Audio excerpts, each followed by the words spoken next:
there you have it. How beautiful is that? Hello my dear health seekers, Inga from Health Origins here. So today, exciting recipe. I'll show you how simple it is to make this gluten-free banoffee tart. So let's get to the recipe. First of all, we'll make the dough. So this is just over a cup of ground almonds, so about a cup and 2 tablespoons. So literally it was 2/3 of a cup of almonds that I ground up myself. Okay, so the next thing we want is your maize flour. So that's your corn fine flour.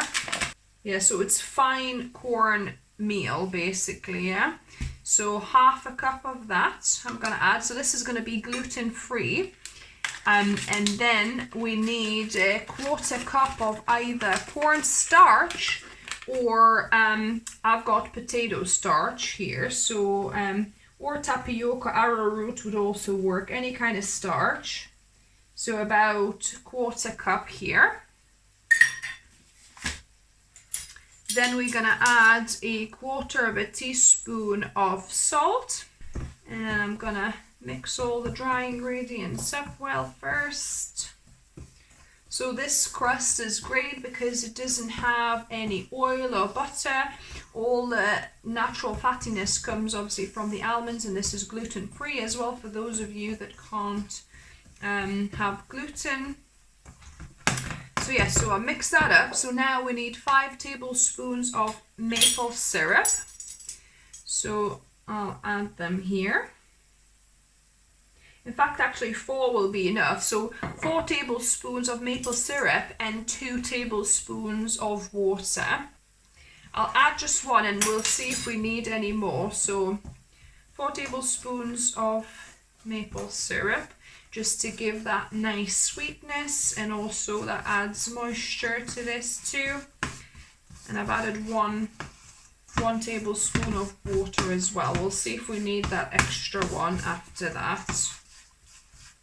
So I think that will be good enough, you know. I don't think I'm going to need any more water because it's already sticking quite well. So I'm going to go in with my hand, and I'm going to make it into a cohesive dough here. It smells beautiful. Yeah, so this is perfect. I don't need any more water or liquid. So 5 tablespoons altogether was great. Now I've got 2 pieces of parchment paper, and I'm gonna just put one down. So I'll make this into a kind of ball. So roll it into a ball here. So we've got it most uniform, and I'm going to squish it a little bit.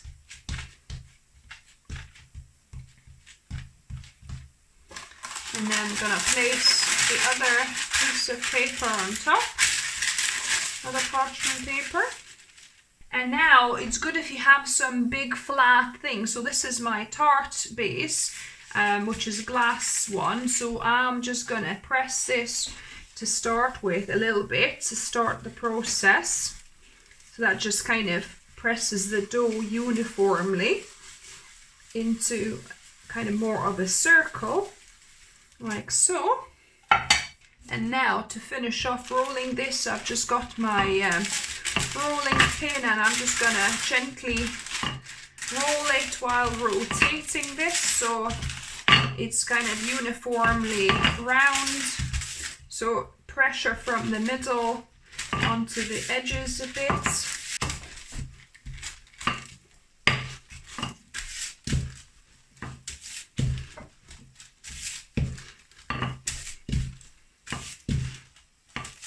So you want it rolled out fine and a bit larger than your tart base, so it kind of goes up the side. So if you kind of compare, yeah, so it's slightly larger. So I'm gonna just place it in evenly, like so, into my tart case.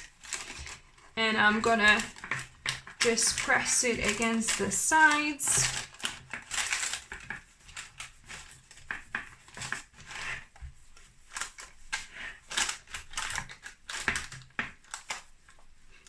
And when you think you molded it quite well, then you can peel the top layer off carefully.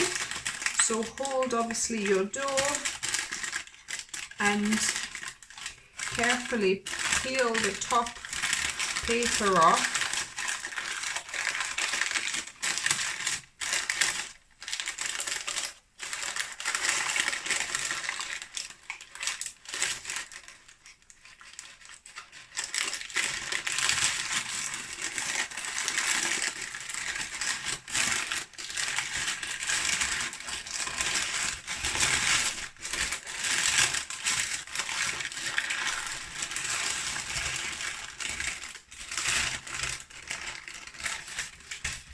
So there you go. So I've got my oven preheating at 170 degrees fan oven, and I'm gonna do a few incisions here with my fork all over so that the bottom doesn't rise when it bakes, stays flat.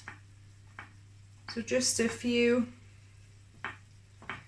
incisions like so.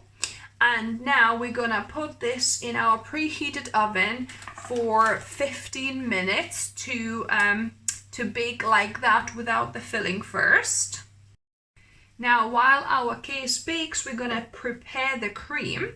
So I've got 2 very ripe bananas here, which I'm gonna add to my blender.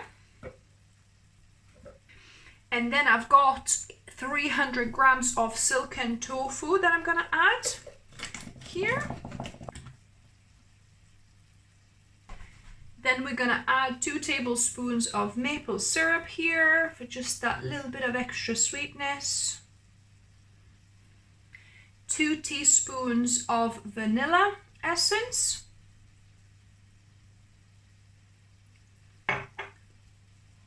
And a 1/4 cup or 4 tablespoons of potato starch in this case, so you could use cornstarch as well. Any starch would work here. So I'm gonna put top of my NutriBullet, and we're gonna blend this until it's smooth.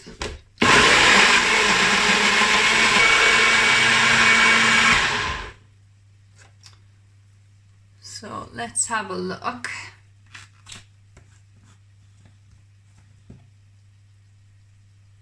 So there we have it. We've got this lovely smooth cream that smells and tastes delicious. It tastes and smells like a bit of a milkshake, banana milkshake.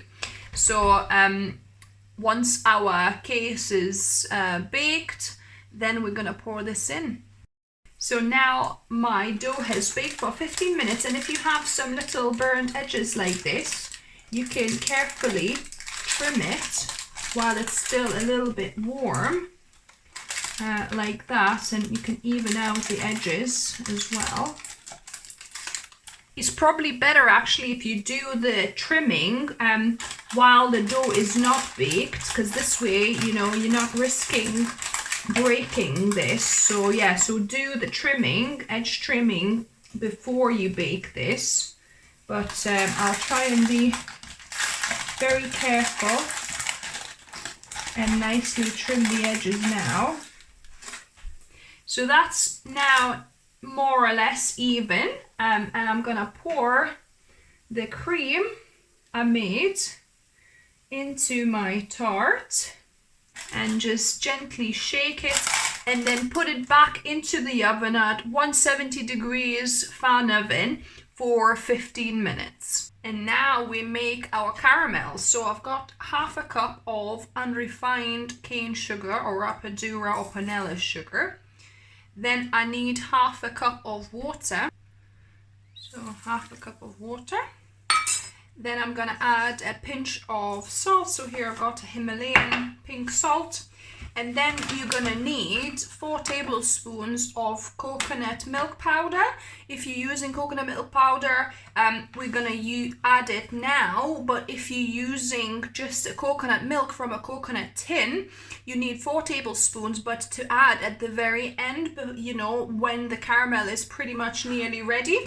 But with the powder, we can add it at the start. So I'll add 4 tablespoons here. So this is organic coconut milk powder from the coconut company I'm using. I've done a review on this powder. I'll link below for you guys, where you can have a look, you know, what it's like and what I think of it for, you know, for other recipes as well. But it's handy to have that for things like this caramel in particular.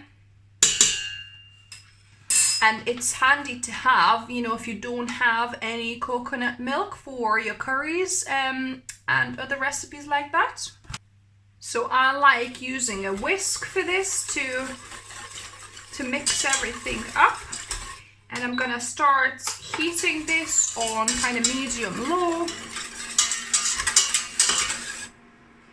So the milk has now melted near enough.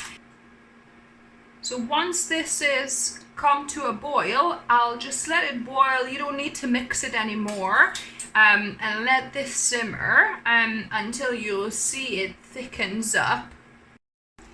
As you can see, this has thickened up where the bubbles are kind of staying, you know, up a bit. You can see the consistency. So just to show you, I'm gonna switch it off. So yeah, so it's a nice caramel sauce, and it's gonna thicken up even more as it cools. So I'll switch that off now. I've taken this out from the oven. It's baked, our tart with cream, and now I've left it to cool down for about 5 minutes or so, and we're gonna decorate this with banana. So you want nice and ripe spotty banana for this, because the riper they are, the sweeter they are. So I'm just gonna peel, and we're gonna chop them into nice round slices. So you want to start decorating from the outside, just around the outside here. So it took 2.5 bananas to decorate this. Let's see how our caramel, yes, so it's nice and thick, so we want to spread it on. We want to spread the caramel before it thickens up even more. So just try and pour uniformly on, and we're gonna then distribute it. So now when you've got it on, just try and even it out all over.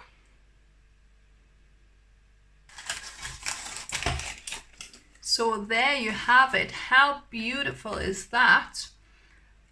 So now this needs to cool down for an hour or two. You can put it in the fridge, or you could, you know, just let it cool down at room temperature, and it's gonna be ready to slice.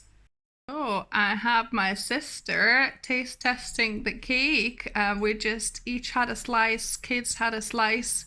So what's your verdict on this banoffee tart? I think it's great. That's for my daughter's birthday, and I loved it. It's not too sweet, quite moist. Yeah, so nice and creamy, isn't it? Definitely, yeah. The creamy sauce on top is really nice. So yeah, I'll show you inside. So I enjoyed it. You can see the caramel just kind of poured over the top. Verdict is 5 stars. Yeah, fabulous. Thank you. Thanks.